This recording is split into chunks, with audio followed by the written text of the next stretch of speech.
What is up guys, my name is Chase and I am really enjoying my iPhone 14 so far. It has been so much fun diving into the new features in the iPhone 14. And so for this video, I wanted to specifically focus on what it is like to game on the iPhone 14. So in the iPhone 14 and the iPhone 14 Plus, you will find the A15 Bionic chip, which is listed on Apple's website saying iPhone 14 has the same super speedy chip that's in iPhone 13 Pro. The iPhone 14 has a 6-core CPU with 2 performance cores and 4 efficiency cores. It also features a new 5-core GPU and 6 GB of RAM, as well as a new thermal system which Apple says delivers better thermal efficiency so you can stay in the action longer. So I decided let's put this iPhone 14 to the test, and I scoured the App Store for games that really took advantage of the power of the iPhone 14. And so let's talk about some games that I think really shine on the iPhone 14.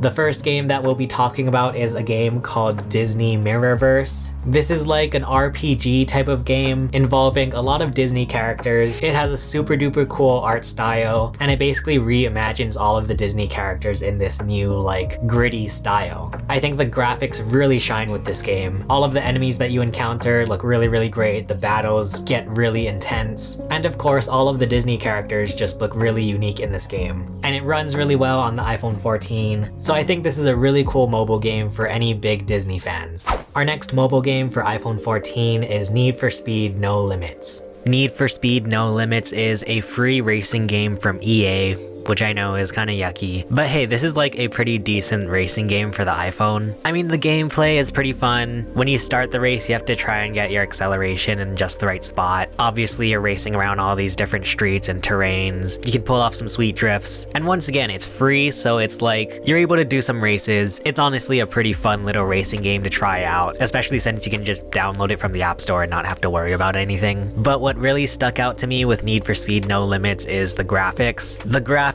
honestly look pretty insane with this game. When it's raining, you can see some really nice looking reflections on the road. There's even reflections on the hood of the car. And with how fast your car is moving, it is like surprising to see all these graphics really looking the way that it does at this high of a speed. Very surprising to be playing this on an iPhone. In fact, I think if anybody looked at this footage like 7 or 8 years ago, this would look like it was coming from a console, not a smartphone. So overall, Need for Speed No Limits has some pretty decent gameplay for a mobile racing game. But really, I think the graphics take the show for this game. Now, these next few games are actually compatible with a controller. My controller of choice is the Backbone, which is basically a controller specifically made for playing on smartphones. There's a video on my channel where I unboxed the Backbone if you want to check it out. But basically, we can slip our iPhone into here, and so now we can play any game that is compatible with a controller on our iPhone. So speaking of which, the next game I want to talk about is called Sky Children of the Light. Sky is a mobile game that actually comes from the same people who made the game Journey, which I think really shows because this game does have a lot of Journey vibes. I honestly don't even know how to describe this game. It is basically an adventure game where you are trying to find a bunch of spirits, and it also has like a multiplayer aspect where other people around the world can play along with you. So once again, very similar to Journey. I think the art style is super duper unique. It really shines on the iPhone, and the game is like one of these very relaxing, almost out of body experiences. It's very hard to explain, but it's just very fun once you actually get your hands on it. So Sky Children of the Light is definitely a game that you should check out on the iPhone 14, especially if you're into this kind of like chill, just cozy type of games.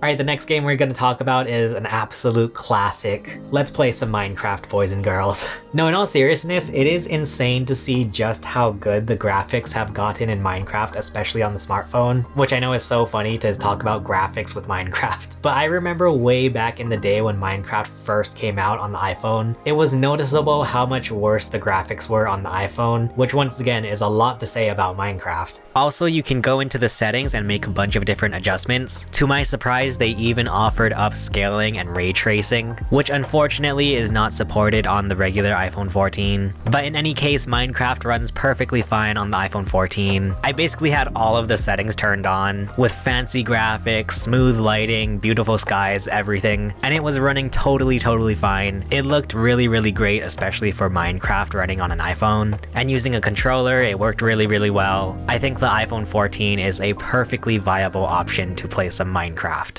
And then finally, a game that I honestly think is incredible that it can run on an iPhone is Genshin Impact. So I know Genshin Impact is kind of a meme, especially with the gacha system and everything, but I finally decided to actually dive into Genshin Impact, and I was quite surprised how well it ran on the iPhone 14. I think the idea of Genshin Impact is very cool, where it's this giant world that you can explore, like pretty much exactly like Breath of the Wild. Like a lot of the times, the most fun part of this game is just walking around the world, and playing this game with a controller on the iPhone 14, it felt pretty much as good as you can get. I love having my iPhone with me in bed playing some Genshin Impact. I even wanted to experiment and went into the graphics settings in Genshin Impact. I tried turning up a bunch of the graphics setting to the point where the game was telling me that my phone was going to be overclocked, and it honestly ran okay. I think some stuttering was more noticeable, but honestly, I was just surprised that it was still even running. So once I turned down the graphics to like a medium type of setting, everything ran perfectly smooth, 60 frames per second. And don't worry, I have not spent a single cent on Genshin Impact. I honestly just can't trust myself. But overall, I honestly still get surprised seeing Genshin Impact running on my iPhone. It's pretty crazy that this giant adventure game is running on an iPhone 14.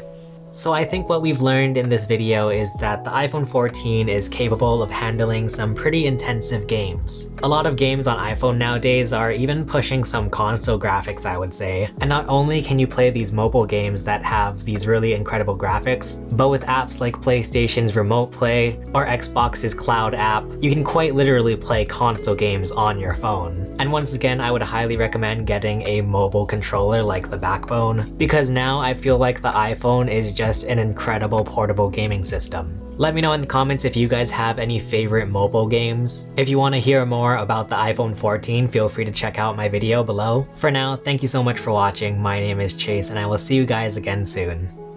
Bye.